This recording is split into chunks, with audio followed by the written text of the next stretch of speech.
پھر دربار شام میں اس چیز کی خوشی منائی گئی. ہاں ظاہر ہے جب آپ غم نہ کریں تو اسے خوشی منانا ہی کہا جائے گا نا. الٹا کوئی غم کی بات کر رہا ہے آپ اسے ٹوک دیں. مقدام بن مادی کرب بیٹھے ہوئے ہیں. یہ حدیث مسند احمد میں بھی ہے اور سنن ابی داؤد میں بھی. شیخ زبیلی زئی اور شیخ ناصر الدین البانی دونوں نے اس حدیث کو ٹھیک کہا ہے. مقدام بن مادی کرب بیٹھے ہوئے ہیں امیر شام کے دربار میں, اور اتنے میں خبر پہنچتی ہے کہ حسن ابن علی شہید ہو گئے. تو مقدام بن مادی کرب پڑھتے ہیں انا للہ و انا الیہ راجعون. ظاہر ہے عام مسلمان کی موت پہ بھی آپ نے یہی پڑھنا ہے. تو اب امام داؤد نے کہا کہ قال رجل, ایک مرد نے کہا. وہ کس مرد نے کہا؟ وہ مسند احمد میں ہے. قال معاویہ, معاویہ نے کہا تم حسن کے مرنے کو مصیبت سمجھتے ہو؟ اللہ اکبر. جب شاہ صاحب یہ بات کر رہے ہو تو شاہ کے وفادار تو ایک ہاتھ آگے جائیں گے. وہاں ایک چمچا بیٹھا تھا امیر شام کا, اس نے کہا حسن تو ایک آگ کا انگارہ تھا جسے اللہ نے بجھا دیا. نعوذ باللہ. اس جملے کا مطلب آپ سمجھتے ہیں کیا ہے؟ یعنی حسن کے ساتھ ظاہر ہے یہ ایک پیس ٹریٹی اور صلح حسن ہوئی بھی تھی, کچھ شرائط تھیں, تو آگ کا انگارہ اس لیے تھا کہ کسی بھی وقت ان شرائط کے ٹوٹنے کے اوپر حسن قیام کر سکتے ہیں, جو ان سے ہم نے وعدہ خلافیاں بھی کی ہیں اتنی زیادہ, سوائے ایک خمس ملتا تھا, باقی تو کوئی بھی شرط پہ عمل نہیں ہوا. تو حسن آگ کا ایک انگارہ تھا جسے اللہ نے بجھا دیا. اب یہ بات حضرت مقدام بن مادی کرب نے جب سنی تو انہیں تو لگ گئی آگ. انہوں نے کہا کہ معاویہ تم نے مجھ سے ایسی بات کی ہے جس سے مجھے تکلیف ہوئی ہے. اللہ کی قسم میں اس وقت تک یہاں سے نہیں اٹھوں گا جب تک تمہیں بھی اسی طرح تکلیف نہ دوں. اور معاویہ اگر میں سچ بولوں تو میری تصدیق کرنا, اور اگر جھوٹ بولوں تو کہہ دینا کہ میں جھوٹ بول رہا ہوں. پھر انہوں نے کہا کہ اے معاویہ کیا اللہ کے نبی علیہ السلام نے یہ نہیں فرمایا تھا کہ چیتوں اور درندوں کی کھالیں ان کو پہننے, ان کو اوڑھنے سے کیا اللہ کے نبی علیہ السلام نے منع نہیں فرمایا تھا؟ کیا اللہ کے نبی صلی اللہ علیہ وآلہ وسلم نے سونے چاندی کے جو برتن ہیں ان کو استعمال کرنے سے منع نہیں فرمایا تھا؟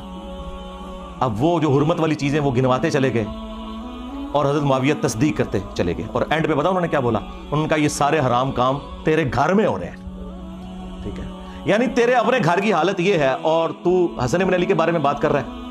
اور پھر انہوں نے ایک جملہ بولا کہ میں حسن کی موت کو مصیبت کیوں نہ جانوں کہ اللہ کے نبی علیہ السلام اپنے زانوں پر ایک طرف حسن ابن علی کو بٹھاتے تھے, دوسری طرف حسین ابن علی کو, اور کہتے تھے حسن مجھ سے ہے, حسین علی سے ہے. اب یہ ساری کی ساری عزت افزائی انورٹڈ کاماز میں جب کروائی امیر شام نے تو انہوں نے کہا مقدام مجھے پتا تھا میں باتوں میں تم سے نہیں جیت سکتا. اور پھر انہوں نے کہا کہ لاؤ مال و دولت مقدام کو بھی دو, ان کے ساتھیوں کو بھی دو. تو مقدام کو جو انہوں نے گفٹ دیے وہ وہی انہوں نے غریب لوگوں میں ادھر ہی تقسیم کر دیے. بعد میں پھر امیر شام نے پوچھا کہ وہ گفٹس کا کیا بنا, تو انہوں نے کہا کہ مقدام نے تو سب کچھ یہیں پہ تقسیم کر دیا. تو انہوں نے پھر ان کی تعریف کی کہ ہاں مقدام تو پھر مقدام ہے نا. یعنی وہی جو حکمرانی کی مجبوریاں ہیں جڑی ہوئی وہ مجبور کرتی ہیں. کہاں بنو عباس نے شیعان علی کو استعمال کیا بنو امیہ کو الٹنے کے لیے, اور جب حاکم بنے تو بنو امیہ سے بھی زیادہ مظالم کرنے شروع کر دیے. کیوں؟ یہ بس ایک کرسی کا تقاضا تھا, یہ جس کے نیچے جاتی ہے نا اس کے اندر وہ ساری خرابیاں پیدا ہونا شروع ہو جائے. مسلم شریف میں حدیث ہے 4776, عبداللہ بن عمر بن عاص خانہ کعبے کے سائے میں بیٹھے میں اور لوگوں کو حدیث سنا رہے ہیں کہ اپنے امیر کی اطاعت کرو. اطاعت امیر کے اوپر حدیثیں سنا رہے ہیں. ایک تابعی عبد الرحمن بن عبد رب کعبہ کعبے کے سین میں داخل ہوتا ہے, اور وہ جب ان کی گفتگو سنتا ہے تو کہتا ہے کہ حضرت یہ حدیث آپ نے خود نبی علیہ السلام سے سنی تھی کہ حکمرانوں کی اطاعت کرنی ہے؟ ان کا ہاں میرے کانوں نے سنا, میری آنکھوں نے نبی علیہ السلام کو دیکھا, میرے دل نے آپ کی بات یاد کی.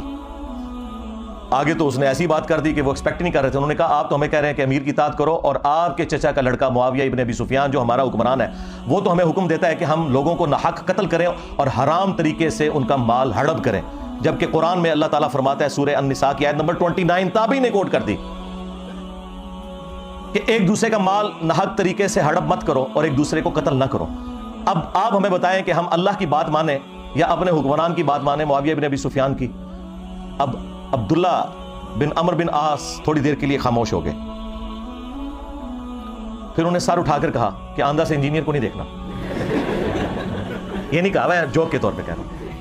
انہوں نے کہا کہ معاویہ کی اطاعت کرو ان کاموں میں جس میں تمہیں اللہ کے مطابق چلائے، اور جس میں وہ اللہ کی نافرمانی کا تمہیں کہے تم اس کی نافرمانی کرو. یہی ایٹیچیوڈ ہونا چاہیے. یعنی یہ آپ کو دور حکومت کے اندر جو ایک معاملات ہے نا، وہ بھی اندازہ ہونا شروع ہو گیا کہ کس لیول کے اوپر معاملات بگڑ چکے تھے.